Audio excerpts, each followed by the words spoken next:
Assalamualaikum warahmatullahi wabarakatuh. Alhamdulillah wassalatu wassalamu ala Rasulillah. Asyhadu an la ilaha illallah wa asyhadu anna Muhammadan abduhu wa rasuluh. Amma ba'du. Para ustadz, ustadzah Taman Pendidikan Al-Qur'an di daerah istimewa Yogyakarta khususnya dan juga di mana saja berada yang bisa menangkap siaran video saya ini ya. Dan wabil khusus para aktivis LDWQ, Lembaga Dakwah dan Pendidikan Al-Quran, di mana saja berada. Alhamdulillah kita jumpa lagi pada ngaji bareng LDWQ, Lembaga Dakwah dan Pendidikan Al-Quran.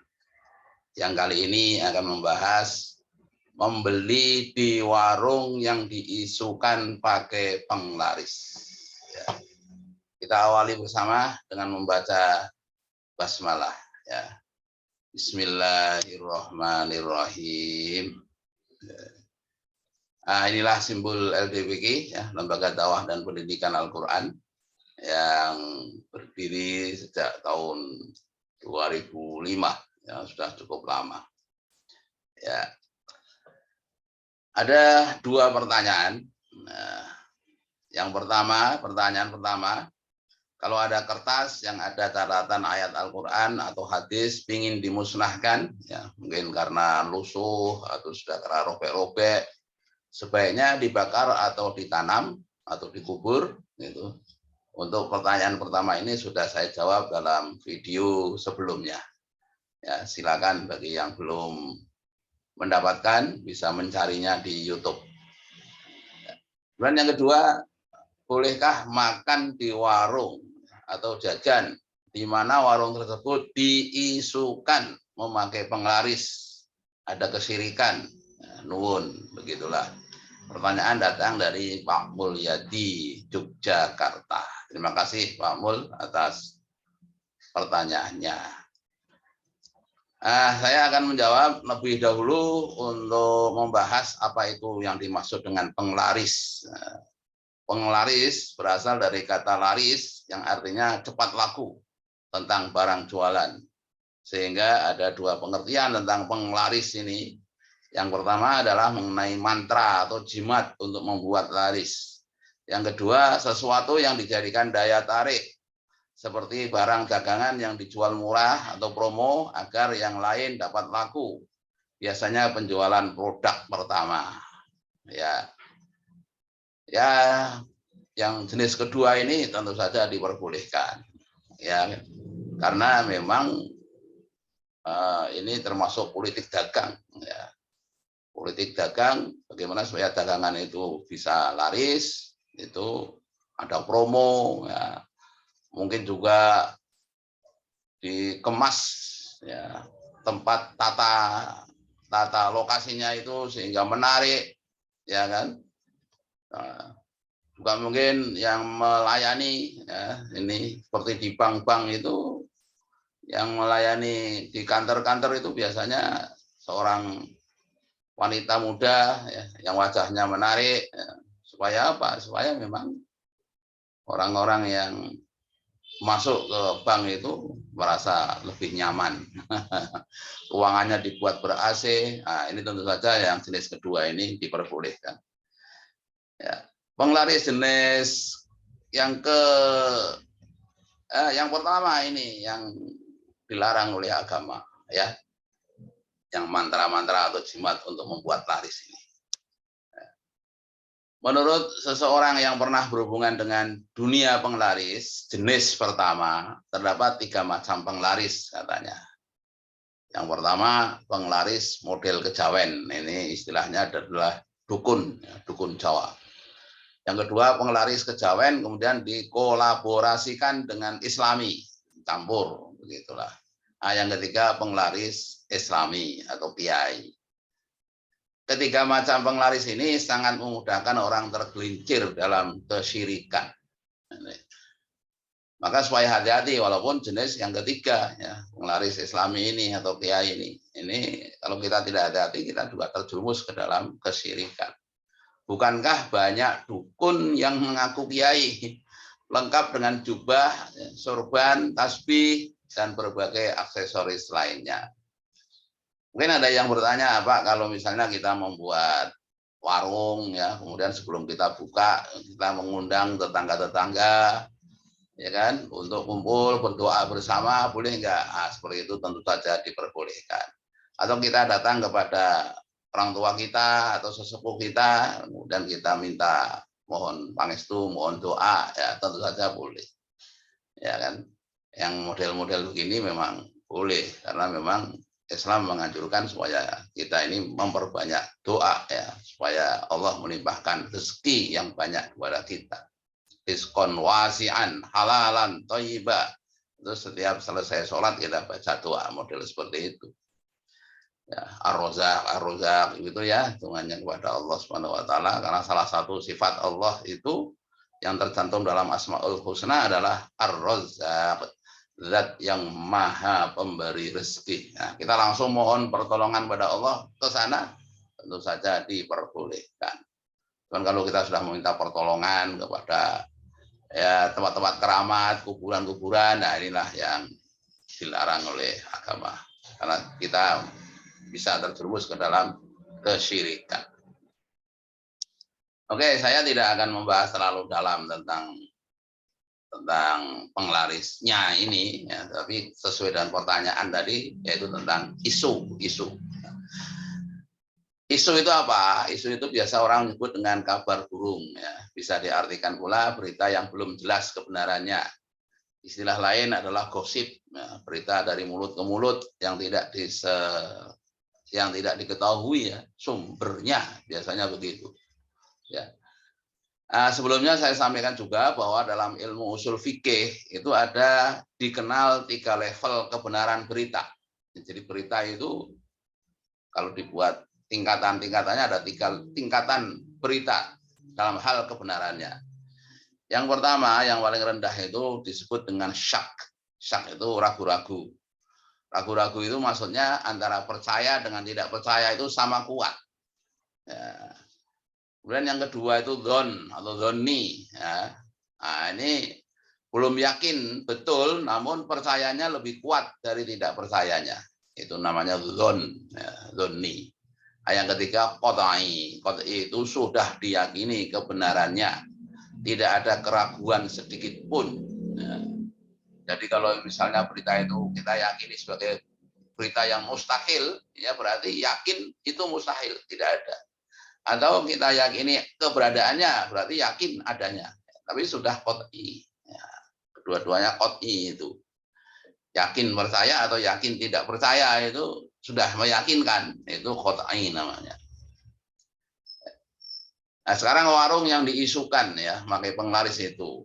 Nah, saya tinjauannya tentu saja dari segi fikihnya ini, ya. Nanti kaidah usul fikih mengatakan al aslu fil asya al ibahah. Segala sesuatu itu yang kaitannya dengan dunia ini, keduniaan ini adalah al ibahah, adalah diperbolehkan atau mubah. Kebalikannya dalam hal masalah ibadah itu al aslu fil ibadah at-tahrim. Yaitu asal ibadah itu hukumnya haram selama tidak ada dalil yang membolehkan, tidak ada perintah. Nah, itu nanti kalau masalah ubudiyah itu kita bisa terjerumus ke dalam bid'ah. Nah, jadi menurut al-aslu fil asya al-ibahah itu, ya, baik itu makanan, minuman, transaksi atau yang semisalnya, itu hukumnya boleh. Ya, itu qat'i itu. Seperti ini keyakinan qat'i, bolehnya itu. Ya. Nah, tidak berubah kehalalannya kecuali ada hal yang dapat memalingkan atau korinah, ya namanya, ya. Ya. Korinah itu petunjuk pendukung yang dapat memalingkan, dan itu adalah sesuatu yang diyakini, bukan cuma desas-desus atau gosip semata. Contoh kasus adalah seorang muslim yang menjual bakso. Baksonya itu halal. Ya. Hukum halalnya adalah hukum asal, dan hukum asal itu adalah meyakinkan qat'i. Ya, bakso itu halal hukum aslinya. Ya. Lalu ada isu atau gosip yang mengatakan bahwa bakso tersebut menggunakan daging tikus. Yang namanya isu atau gosip sifatnya adalah syak atau paling tinggi zon, dugaan. Ya, dugaan. Dalam kaidah disebutkan bahwa sesuatu yang bersifat zon, apalagi yang syak, tidak dapat memalingkan kehalalan sesuatu yang qat'i. La yazulu syak bizon. Atau juga al-yaqinu la yazulu bisyak, atau yang lebih populer lagi al-yaqinu la yuzalu bisyak. Yakin itu tidak bisa dikalahkan atau dihapus dengan yang syak, dengan menggunakan fi'il mabni majhul. Kalau ini kan la yazulu, ini fi'il mabni maklum. Bentuknya itu maklum. Oke. Jadi sesuatu yang meyakinkan, yang qat'i, hanya bisa dihilangkan dengan sesuatu yang meyakinkan pula. Yang qat'i, ya, itu yang bisa menghilangkan ya yang qat'i pula. Tidak bisa dengan sesuatu yang masih bersifat dzon atau syak, apalagi syak maksud saya, ya, meragukan. Itu berarti kita harus lihat, kita ketahui, kita yakini sendiri bahwa itu daging tikus. Kalau sudah yakin dan melihat sendiri, maka bakso tadi hukumnya haram. Tapi kalau masih dzon, ya, dugaan, apalagi syak, maka kembali ke hukum asal, yaitu mubah atau halal. Gitu, ya. Namun jika berita tersebut adalah datang dari orang yang dikenal sikoh atau kredibel, ya, orangnya adil, kalau dalam periwayatan hadis itu namanya adil dan dobit, gitu ya. Kuat hafalannya, berarti sikoh. Dan dia mengklaim tahu sendiri sehingga membuat dugaan kuat atau zon. Maka dalam rangka warok, hati-hati, ya, kita tidak memakan bakso tersebut. Tapi ini pendekatannya pendekatan sufi, ini sufistik tasawuf warok, ya, dalam rangka warok atau ya ihtiyat, hati-hati. Apalagi bila berita tersebut datang dari banyak orang yang sikoh semua, yang mereka itu tidak mungkin bersepakat dusta, maka berita itu telah meningkat menjadi mutawatir, ya, sehingga punya derajat qat'i, maka hukumnya haram memakan bakso tersebut. Jadi makanan yang diduga menggunakan penglaris atau sebagainya, ya, maka hukumnya haram bagi yang melakukan hal tersebut, karena bisa jatuh pada kesyirikan. Adapun orang yang memakan atau mengkonsumsinya lantaran ketidaktahuan atau semisalnya, maka tidak ada sanksi atau tidak ada keharaman bagi orang tersebut. Yang berdosa adalah orang yang menggunakan penglaris tersebut. Nah, terus sekali lagi ini pendekatannya adalah pendekatan warok, ya, pendekatan ihtiyat, hati-hati, pendekatan sufistik. Jika kita tahu dan yakin bahwa orang tersebut menggunakan penglaris dan bukan sekedar tuduhan, bukan sekedar dugaan, bukan sekedar isu atau gosip, maka lebih baik kita meninggalkannya. Sebab dikhawatirkan penglaris tersebut menggunakan bantuan jin atau hal-hal yang bersifat kesyirikan. Namun ini juga pendekatannya tadi, pendekatan ihtiyat, hati-hati. Ya. Contoh kasus, nah, supaya lebih jelas lagi. Awalnya kita tidak tahu bahwa itu adalah daging babi, ya, atau babi hutan, ya, atau daging anjing, dan kita sudah selesai memakannya. Maka seperti ini kita tidak berdosa lantaran ketidaktahuan atas sesuatu yang kita lakukan. Kita tidaklah diazab atau dihukum lantaran ketidaktahuan kita dalam hal ini. Ini yang harus dipahami. Oleh karena itu, jika makanan yang kita beli ternyata menggunakan penglaris, maka yang sudah terlanjur kita makan hukumnya tidak mengapa, gitu ya. Catatan ini ya, catatan dari saya. Walaupun sebenarnya para ahli fikih dalam masalah ini masih ada perbedaan pendapat antara membolehkan dan tidak membolehkan. Dan saya kira yang tidak membolehkan cukup kuat juga alasannya. Yang membolehkan alasannya, yang diharamkan itu kan perbuatan penglaris, kesyirikannya, bukan barang yang dijualnya. Selama barang yang dijualnya itu halal, maka halal pula membelinya. Bukankah kita diperbolehkan berjual beli dengan orang musyrik, dengan orang Yahudi, dengan orang Nasrani, dan lain-lain. Misalnya kita mau pergi haji, untuk naik haji kita butuh pesawat. Yang membuat pesawat itu orang katakanlah Boeing itu dari Amerika, ya kan? Apakah kita dilarang kemudian membeli pesawat itu atau menyewa pesawat itu lantaran orang itu non-Islam? Kan tidak. Ya, kita kan tetap diperbolehkan. Jadi yang menurut ahli fikih yang membolehkan ini alasannya cukup rasional juga, cukup kuat juga. Ya, karena memang kita diperbolehkan bermuamalah dengan orang-orang non-Muslim. Ya. Namun saya harapkan umat Islam lebih maju, ya, bisa maju sehingga semua yang kebutuhan umat Islam bisa kita produk dari tangan sendiri. Wah, ini harapannya ya, cita-cita, keinginan kita. Ya, semoga suatu saat terkabul dan tercapai. Amin.